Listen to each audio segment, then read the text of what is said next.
The Philadelphia Eagles are officially 1 month away from training camp down at the NovaCare complex, and excitement about the upcoming season has never been higher.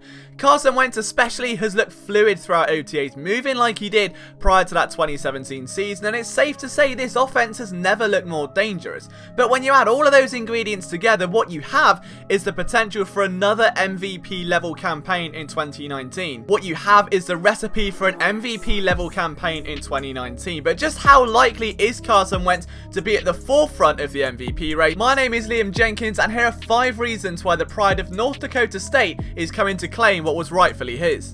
If you are new to this channel though guys, make sure you leave a like and hit that subscribe button, and don't forget to drop a comment down below letting us know your opinions on today's video. And you can get daily dosage of Philadelphia sports content from myself and all of our writers at phillysportsnetwork.com. Reason number 1 is something I have hammered home time and time again, whether it's articles or podcasts or even videos like this.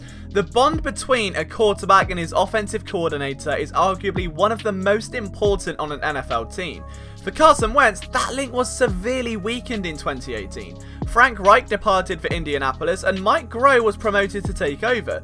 This would be fine if the offense was still built around Wentz, but it wasn't. From week 15 of 2017 all the way through to week 3 of 2018, the offense was reshaped around Nick Foles. Carson Wentz was unable to practice with the team due to rehabbing his torn ACL, meaning that receivers got used to the timing, placement and rhythm of the offense with Foles at the helm. This may explain some of the stutters along the way last season, stutters that somehow didn't stop Wentz putting up exceptional numbers despite clearly not being 100%. But now, Nick Foles is in Jacksonville, Wentz is fully healthy and will have a full off season to remold the offense to his strength, add new wrinkles and levels of complexion, and ensure that he and Groh are on the same page going into 2019. It's subtle, but the impact a lost off season had on this team last year cannot be overstated. Reason number 2 is a balanced run game. The Eagles offense has seemingly followed the same patterns in every year since Peterson's arrival. To begin with, the run game is virtually non-existent before one blistering breakout does the job and balances it again. Just as things really begin to pick up, injuries destroy any hopes of sustenance and depth is sorely tested. Whether it was Ryan Matthews or Jay Ajayi, it's not as if the Eagles have lacked productive backs, it's been keeping them on the field that's the problem.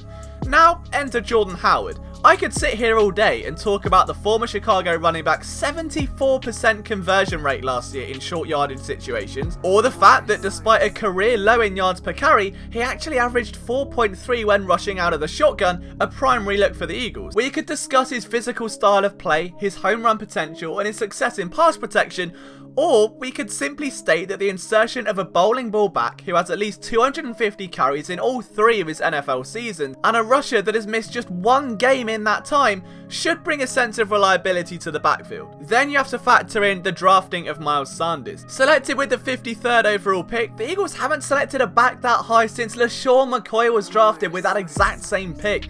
It's a substantial investment and one that should ultimately see a renewed focus on finding creative ways to run the ball. Regardless of how the backfield battles shake out, the focus given to the position this offseason, combined with the accomplishment of retaining all offensive linemen who were on the Super Bowl winning team, should take weight off the shoulders of Carson Wentz. The face of the franchise should no longer be put in a situation where he's expected to throw 40 plus times per game all that often, which A, reduces the injury risk, B, keeps defenses honest since they have to respect the run game, and C, as a result, opens up the offense for Wentz to really thrive as opposed to being forced into giving him what the defense wants. Reason number 3 is the need for speed. If there's one thing that's been missing from this Eagles offense ever since the drafting of Carson Wentz, it's a reliable wide receiver 2 who can take the top off a secondary. Dorial Green-Beckham was, well, the less said about him the better. Torrey Smith was inconsistent and Mike Wallace had his season ripped from under his feet. So to rectify this, the team went out of their way to bring home Deshaun Jackson this offseason, giving Wentz the lightning rod needed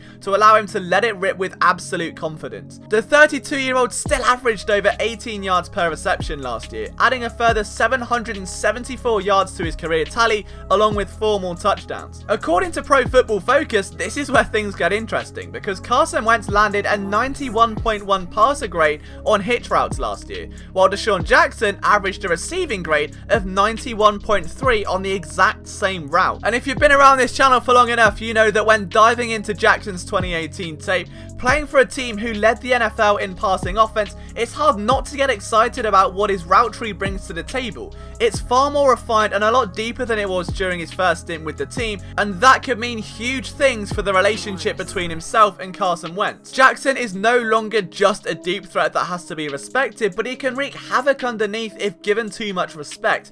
It's this kind of ability to manipulate a secondary that the Eagles loved in Alshon Jeffrey, although in a different way, and having both on the field at the same time is just a terrifying prospect for a quarterback who ranked 7th in deep ball accuracy last season.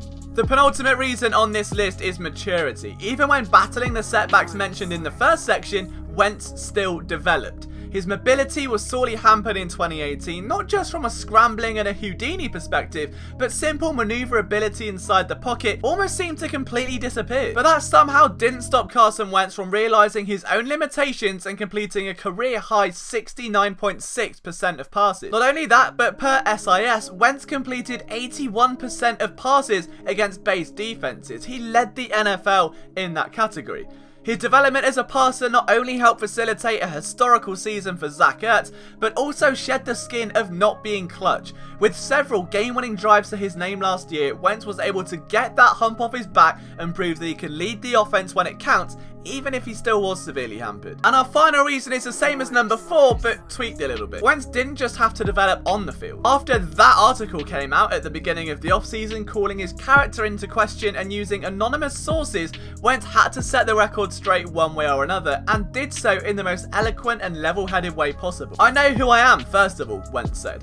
"I know how I carry myself, I know I'm not perfect, I know I have flaws," he said during a sit-down interview with a small group of Eagles reporters at the practice facility. So I'm not going to sit here and say it was inaccurate and completely made up, I'm not going to do that. But at the end of the day, I will say our locker room is really close. If there were guys that had issues, in hindsight, I wish we could have just talked about them. But again, I don't know how that happened and everything with that. You go through the ACL injury and you're just 100% determined to get back. That's like what my mind is on. And looking back, were there things that maybe I neglected as a teammate and as a friend because I was just so determined and that's all that mattered? That's a very self-reflective way to broach something as tender as your own character. Whether the article that ripped Wentz to shreds held weight or not, the Eagles quarterback responded with a level of humility that not many expected. I, for one, wouldn't have been so calm about an article that claimed how selfish I was at times, along many other fatal character flaws. Carson Wentz has come a long way since being drafted out of North Dakota State in 2016. Now a $128 million man, he's gone from an FCS standout to a would-be MVP in 2017, or having to battle real adversity 1 year later. Now, he's a leading MVP candidate who is in the perfect situation to dominate in a way that should put him at the forefront of the MVP conversation if all goes to plan. His constant development as a passer both inside and outside the pocket, his reflection as a leader and as a friend on and off the field, and the fact that he's never been in an offense this explosive all point towards a truly electric season for Carson Wentz in 2019. But what do you think, guys? Let me know down in the comments below. Is Carson Wentz already at the front of the MVP race? Is he a leading candidate going into next season? As always, if you could leave a like if you enjoyed this video and hit subscribe if you are new around here, that would be absolutely amazing. And don't forget, you can follow my Twitter at Liam Jenkins PSN or Philly Sports Network at Philadelphia SN. See you next time for another video here on the Philly Sports Network YouTube channel.